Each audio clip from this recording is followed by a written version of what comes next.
Aujourd'hui on se retrouve pour une nouvelle vidéo. Comme vous le savez ou pas, j'ai pas de télé, j'ai juste Netflix et YouTube, et donc je suis une grande accro à YouTube, donc c'est que j'ai décidé aussi de créer du contenu. Et je voulais vous parler des youtubeurs qui en ce moment attirent le plus mon attention et sur lesquels je passe le plus de temps à regarder leurs vidéos. Donc on va commencer par la catégorie True Crime. Donc comme vous le savez, j'aime beaucoup tout ce qui est criminologie, psychocriminologie, enquête. Et donc j'avais envie de vous parler de ce qui a attiré le plus mon attention. Et évidemment un quatuor qui est indéniable, c'est Max Kayce, Victoria Charlton, Liv et Sonia LWU. Je ne sais jamais prononcer, je suis désolée. Max Kayce, c'est l'enquête illustrée par référence. On est plongé dans l'ambiance, il y a son caractère et ses petites blagounettes qui font toujours plaisir au moral. Et j'aime beaucoup le côté très illustré, très recherche. Il y a vraiment un travail de fond qui est énorme. On a Victoria Charlton aussi qui est plus à présenter.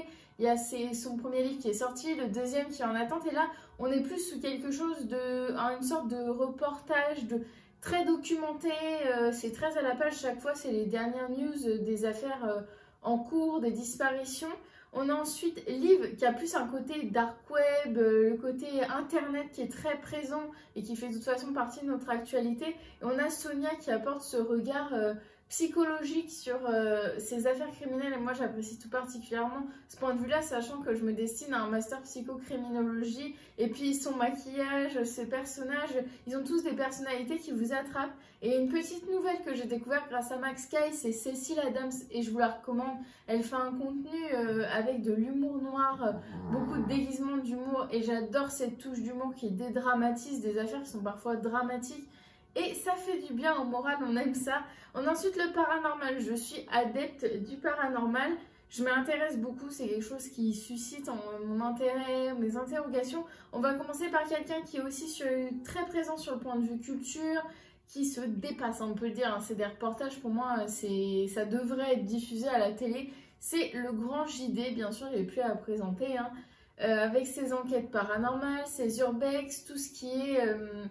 il y a eu un moment à l'époque sur les animaux, enfin il a vraiment un côté très scientifique, j'aime beaucoup. Jordan Perigo, que je connaissais pas du tout avant, que j'ai découvert pendant le confinement et j'ai dévoré son contenu. J'adore le côté subjectif, on va dire, il nous laisse notre point de vue, il nous impose pas ce côté paranormal. Donc j'ai oublié de vous le dire, mais c'est majoritairement des enquêtes paranormales. Il raconte aussi quelques histoires sur sa chaîne.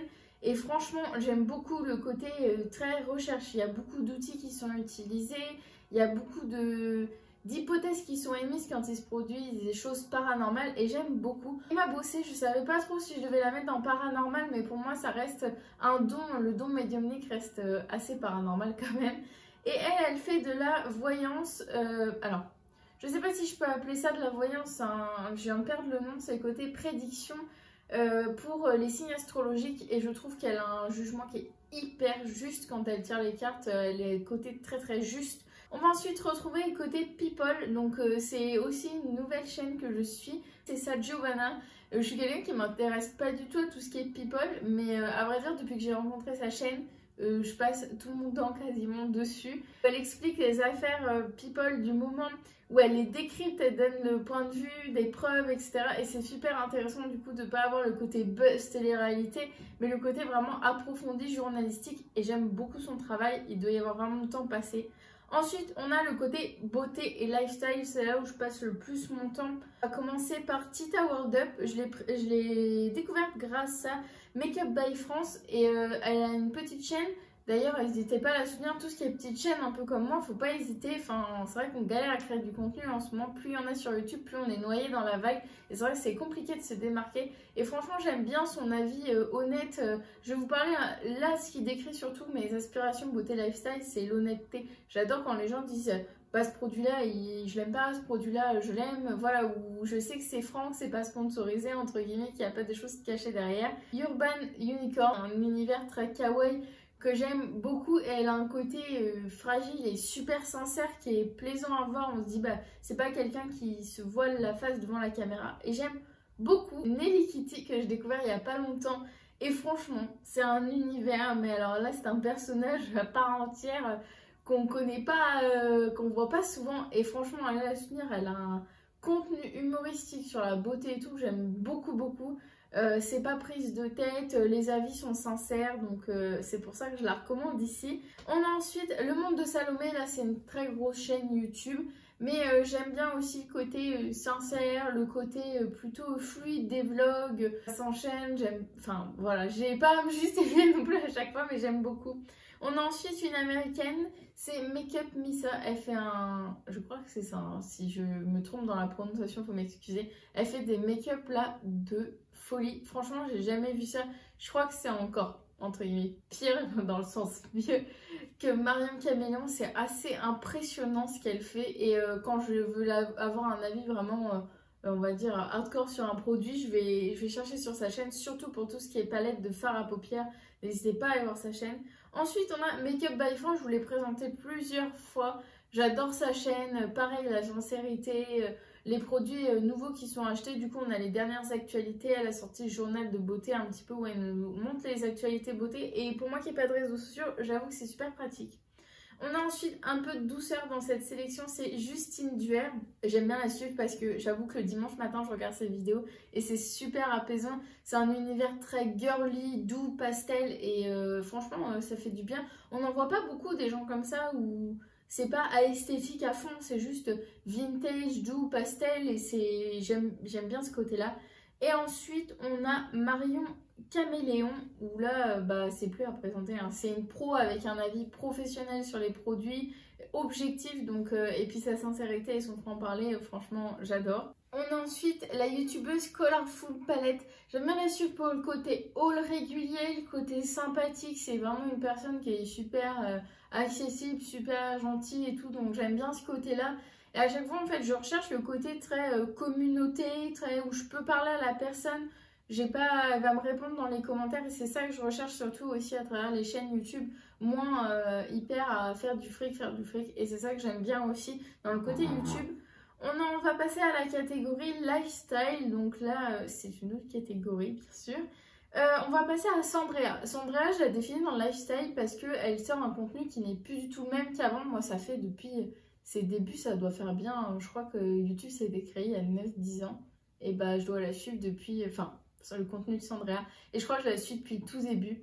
Et à un moment, j'avais arrêté parce qu'il y avait un côté assez superficiel, très rendement, beaucoup sur les produits beauté qui... Je me sentais plus comme étant son public cible. En fait, j'aimais plus la suivre. Et là, elle a pris un tournant dans sa vie. Et je trouve que c'est quelqu'un qui est devenue super sincère, elle montre des vidéos de déco, des inspirations et j'aime ce côté femme, un contenu vraiment mature et ça me plaît ce côté-là. J'aime bien le côté décoration et en plus ses vlogs maintenant c'est beaucoup plus spontané et beaucoup plus fluide et du coup je la trouve plus accessible par ce côté-là.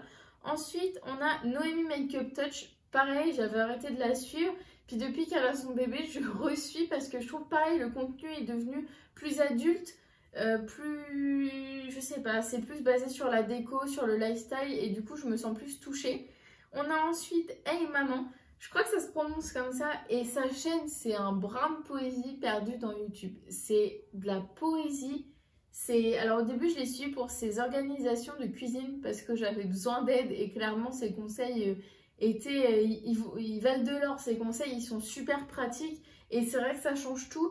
Et là, c'est une famille qui a déménagé du coup et elle change son contenu pour un contenu un peu plus poétique. Et c'est tellement beau, c'est tellement apaisant, donc je vous conseille vraiment d'aller voir sa chaîne. Ensuite, on a Alia qui est une chaîne plutôt basée sur l'esthétique. Vraiment, elle fait un contenu très esthétique, très Pinterest. Et c'est pour ça que je la suis vraiment pour ce contenu comme ça, très joli, le montage est soigné. Et ensuite, on a une personne, je me lasse pas, je fais que de regarder ses vidéos non-stop, mon copain n'en peut plus et ça tourne toujours dans la maison, je l'entends tout le temps. C'est Val Beauty Co. En ce moment, elle sort des vidéos tous les jours et c'est trop bien les vlogs tous les jours, moi j'adore la suivre. Et puis en fait, elle est tellement spontanée, on est tellement pris dans sa vie que du coup, j'ai l'impression en fait, d'être une copine à elle ou de faire partie de sa famille. Et j'aime vraiment beaucoup, pareil, le contenu est hyper honnête. Excusez-moi, Poppy donne son avis et j'aime bien. Donc voilà, je vous ai fait une petite sélection. Bien sûr, ça a fait une liste un petit peu exhaustive et pour beaucoup, je vous donne pas les raisons pour lesquelles j'ai su parce que tout simplement, il y a un feeling, il y a J'apprécie leur contenu, mais franchement, tous les gens que je vous ai donnés, n'hésitez pas à aller voir leur chaîne. C'est du super boulot ou alors c'est un contenu qui est hyper intéressant. Donc, et pourtant, je suis assez exigeante en YouTube. Je suis une grande consommatrice, je dois en passer peut-être entre, je pense, quasiment 4 heures sur YouTube par jour. Parce que ça tourne tout le temps. En fait, j'ai toujours en arrière-plan, je fais mes fiches, je vais regarder des vidéos YouTube. Et c'est vrai qu'en ce moment, Netflix, j'ai du mal à me focaliser sur une série. Ou alors, c'est des séries du genre Marie Kondo, tout ce qui est rangement. Mais sinon, j'ai du mal à me focaliser sur des choses de fictif. J'ai envie de voir la vraie vie. Peut-être parce qu'on est confiné, peut-être parce qu'en tant qu'étudiant, ça fait 1 an qu'on est confiné, j'ai besoin de voir la vraie vie. Je crois que c'est pour ça. Et du coup, je suis un contenu qui est plutôt authentique, donc je vous le recommande vraiment. N'hésitez pas, comme d'habitude, à partager, à liker, à commenter la vidéo. Et on se retrouve très vite la semaine prochaine.